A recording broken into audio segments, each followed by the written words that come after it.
Willkommen auf meinem Kanal. Ich bin die Babs und ich nähe relativ viel Kram. Meistens sind es Klamotten. Und dieses Video hat ein wenig anders angefangen, als ihr das gewohnt seid, denn das ist Teil 2 von 2. Wenn du Teil 1 noch nicht gesehen hast, dann solltest du da auf jeden Fall reinschauen. Ich verlinke dir den auf dem i und ich wünsche dir jetzt ganz viel Spaß mit Teil 2 und ob das Ganze was geworden ist, findest du am Ende raus. Hier haben wir letzte Woche in Teil 1 aufgehört und hier geht es jetzt weiter. Im ersten Teil haben wir das Oberteil fertiggestellt und jetzt geht's an den Rock. Dazu habe ich mir das Vorderteil genommen und meine ausgeschnittenen Taschenbeutel. Die sind nicht im Schnittmuster enthalten, die habe ich mir selbst noch dazu ausgeschnitten. Und die platziere ich als erstes auf den Rockteilen. Ich habe ja oben eine Nahtzugabe, an die ich denken muss und ich wollte noch einen kleinen Abstand und ich habe mich jetzt hier für 3 cm entschieden. 1 cm ist die Nahtzugabe und dann ist das Ganze noch 2 cm von der Naht entfernt. Und da lege ich meinen Taschenbeutel mit der Oberkante an, rechts auf rechts natürlich. Und ich muss darauf achten, auf welcher Seite ich das haben möchte. Das ist ja das Vorderteil und ich möchte die Tasche rechts. Deshalb muss ich es links drauf machen, weil wenn ich es jetzt vor mich halten würde, wäre es rechts. Und auf derselben Höhe stecke ich dann am Rückteil, das auf die Seite genäht wird, ebenfalls den Taschenbeutel fest. Und so habe ich am Schluss einen Taschenbeutel, der sich trifft. Und diese beiden Taschenbeutel nähe ich als erstes fest. So sieht das aus. Ich habe einmal die Längsnaht versäubert und den Taschenbeutel und dann die Nahtzugabe auf den Taschenbeutel draufgesteppt, damit der nachher schön liegt. Wenn ich das auf beiden Rockteilen gemacht habe, dann kann ich die übereinander legen, rechts auf rechts, sodass sich die Taschenbeutel treffen und die nach außen geklappt sind, so wie man das hier sieht. Und dann kann man das ganze Teil feststecken, von oben nach unten und auch die Taschenbeutel feststecken. Und wenn man das gemacht hat, dann wird einmal von unten nach oben und um den Taschenbeutel herum genäht.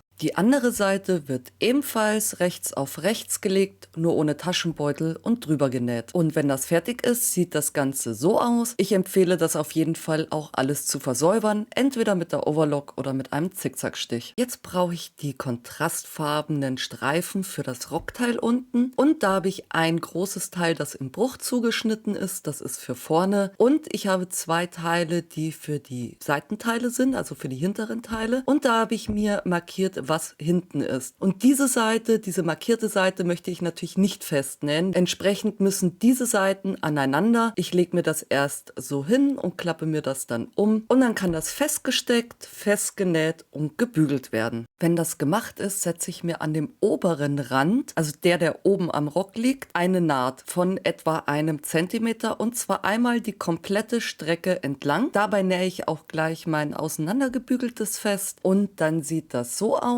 Da versuchen die Abstände immer ordentlich zu halten und darauf achten, dass das auseinandergebügelte auseinandergebügelt bleibt. Das ist gleich nur eine Hilfsnaht, aber die ist wirklich wichtig. Und wenn man das gemacht hat, dann kann man seine Rockteile nehmen, die ja zusammengenäht sind. Und da kommt jetzt auf die linke Seite des Rockteils die rechte Seite dieses Streifens. Das klingt komisch, ist aber richtig. Hier habe ich die rechte Seite, das sehe ich ja, wo meine Nahtzugaben sind. Und mich muss die linke Seite anschauen, sowohl vom Rockteil als auch vom Streifen. Beide Male linke Seite nach oben. Und dann lege ich die Nähte übereinander und schaue, dass sich das ausgeht und stecke diesen Streifen einmal die komplette Länge entlang und dann kann ich den festnähen. Und das habe ich hier gemacht. Das ist rundum festgenäht. Und dann habe ich mit einer Zickzackschere die Nahtzugabe möglichst knapp an der Naht eingekürzt. Warum mit einer Zickzackschere? Bei Rundungen ist das immer ein bisschen schwieriger, weil einfach dann zu viel Stoff da ist, der sich innen gegeneinander spreizt. Und wenn ich das einklipse, kann ich das umgehen. Das ist mir aber hier einfach zu viel Arbeit gewesen. Oder wenn ich mit einer Zickzackschere das Ganze einschneide, durch diese kleinen Zacken, die sich dann ergeben, hat der Stoff Platz, um sich da zu legen. Nachdem das rundum abgeschnitten ist oder eingeklipst, wird die Nahtzugabe auf das Rockteil gebügelt und dort knappkantig festgesteppt. Und das sieht dann so aus. Dann kann man den ganzen Rock auf rechts wenden und den farblich abgesetzten Rand genau an der Naht nach oben knicken. und das erstmal so komplett legen und dann bügeln, damit das auf jeden Fall eine schöne Kante ist und dabei darauf achten, dass von dem eigentlichen Rockstoff nichts unter dem Band rausschaut, und wenn man das ordentlich eingeklipst hat, dann liegt das auch schön und lässt sich auch schön bügeln, so wie hier. Ich habe mir das, wie man sieht, mit ein paar Nadeln fixiert, dann rutscht da auch nichts mehr, nachdem das gebügelt ist, und jetzt wird der Rand eingefaltet und zwar an dieser Hilfsnaht entlang. Und das macht man jetzt auch komplett rundum, alles einknicken, alles feststecken, und dann kann das ganz knappkantig festgesteppt werden. Und das habe ich dann hier gemacht. Am Anfang wird verriegelt und am Ende auch, und so habe ich mich wieder an meinen roten Punkten am Nähfüßchen orientiert und die komplette Kante entlang gesteppt, sodass das auf das Rockteil drauf genäht ist. Die Naht, die wir vorhin gesetzt haben, um die Nahtzugabe auf das Rockteil zu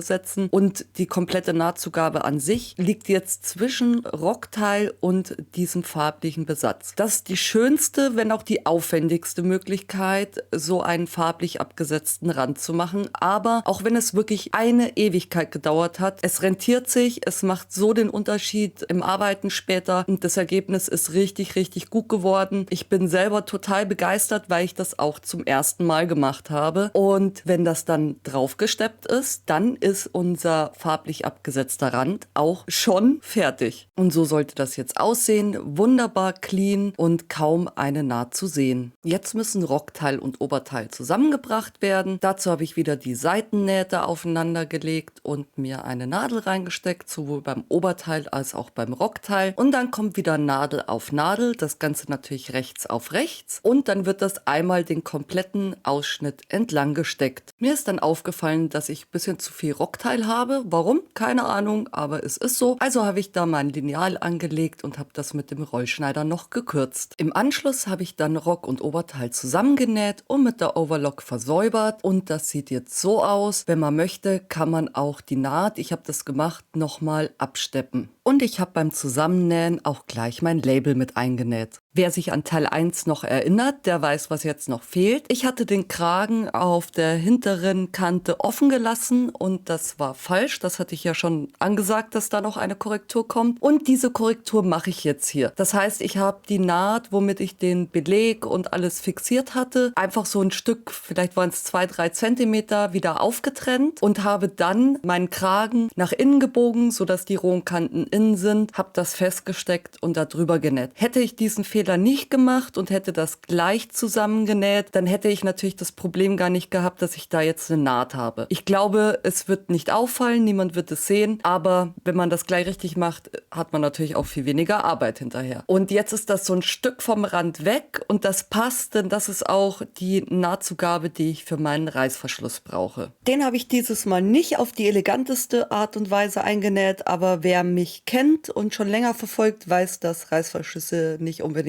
mein Steckenpferd sind. Also habe ich jetzt als erstes den Rock übereinander gelegt und habe mir das festgesteckt, habe dabei geguckt, dass mein farblich abgesetzter Rand sich genau trifft und habe mir das bis dahin gesteckt, wo mein Reißverschluss losgehen soll. Da habe ich mir eine Nadel quer gesteckt und dann habe ich das erst einmal zusammengenäht. Anschließend habe ich unten noch das nach innen gebogen, damit das sauber liegt. Jetzt muss ich den Reißverschluss einsetzen und ich habe jetzt hier oben den Stopper an die Kante angesetzt, habe mir das, was übersteht, nach hinten gebogen, hinter die Nahtzugabe und habe das wieder umgeklappt. Und das habe ich mir festgesteckt und das habe ich dann auf beiden Seiten gleich gemacht und im Anschluss erstmal geprüft, ob ich auch wirklich an der gleichen Höhe bin, indem ich den Reißverschluss einmal geschlossen habe. Ich habe mir den Reißverschluss dann auch nicht weiter als so festgesteckt, also nur ganz am Anfang. Bin damit an die Nähmaschine und habe mir erstmal so ein Höhenausgleichsfüßchen drunter gelegt, damit ich gut starten kann. Natürlich mit einem Reißverschlussfuß und dann verriegeln am Anfang und schön entlang der Raupe langsam nach unten nähen. Dabei habe ich dann, wie gesagt, nichts festgesteckt, sondern den Reißverschluss immer stückweise ganz knapp an diese Kante gelegt. Die Raupe schaut in dem Fall nach innen, weil das ein nahtverdeckter Reißverschluss ist. Es geht natürlich eleganter, so wie ich das sonst mache, mit vorher zunähen. Allerdings klappt es halt mal gut und mal nicht so gut bei mir. Deswegen dachte ich, ich probiere einfach mal was Neues aus und mache das mal so. Und so habe ich das dann von oben nach unten komplett runtergenäht und genauso auf der anderen Seite auch. Und so sieht das jetzt aus. Unten ist das auch nochmal festgenäht, indem ich das alles abgesteppt habe. Der Reißverschluss lässt sich auch öffnen. Super. Innen gefällt mir das auch gut. Der Beleg ist mit dem Reißverschluss eingenäht und auch der Reißverschluss oben ist durch das Umklappen ausnahmsweise mal hübsch geworden. Und jetzt gibt es noch ein paar Worte von mir und Beauty Shots. So, das war's mit dem Video. In diesem Video war einfach mal alles anders. Das ist es nun. Ich habe mir noch einen Gürtel aus dem kontrastfarbenen Stoff dazu gemacht und mir flache Schuhe dazu gekauft, damit ich da auch tatsächlich lange mit laufen kann. Und ich habe mir noch aus dem Reststoff eine kleine Haarklammer gemacht. Keine Ahnung, ob das mit 40 zu niedlich ist, aber ihr kennt mich ja, ist mir eigentlich egal. Ja, und das hat mich tatsächlich einiges an Nerven gekostet. Ich ärgere mich, dass ich beim Kragen einen Fehler gemacht hatte, den ich ändern musste und ausbessern musste. Aber am Ende ist es gar nicht so tragisch und eigentlich sieht man es nicht. Es wäre nur einfacher gewesen, hätte ich mich da nicht so sehr auf mein Probestück verlassen. In diesem Fall muss ich sagen, bin ich sehr froh, ein Probestück gemacht zu haben, sonst wäre das ganze Kleid zu weit geworden, weil ich einfach die falschen Maße angenommen hätte. Da wäre noch so eine kleine Beschriftung, ob man Brust- oder Hüftmaß nehmen soll bei so Grenzdingen. Vielleicht ganz sinnvoll von Lutherloh. Ich hoffe, ihr hattet ganz viel Spaß mit den 2 Videos. Zweiteiler werden mit Sicherheit nicht die Regel. In diesem Fall hat es sich angeboten, weil es wirklich sehr viel Arbeit war und sehr, sehr lange war. Ich würde mich über ein Like und ein Abo natürlich sehr freuen. Wir gehen auf die 2000 zu und die würde ich natürlich gerne noch knacken. Wenn du noch nicht abonniert hast, dann kannst du ja jetzt überlegen, ob du auf die Glocke drückst und auf den Abo-Button. Ich würde mich darüber sehr freuen. Und jetzt gibt es die Beauty Shots.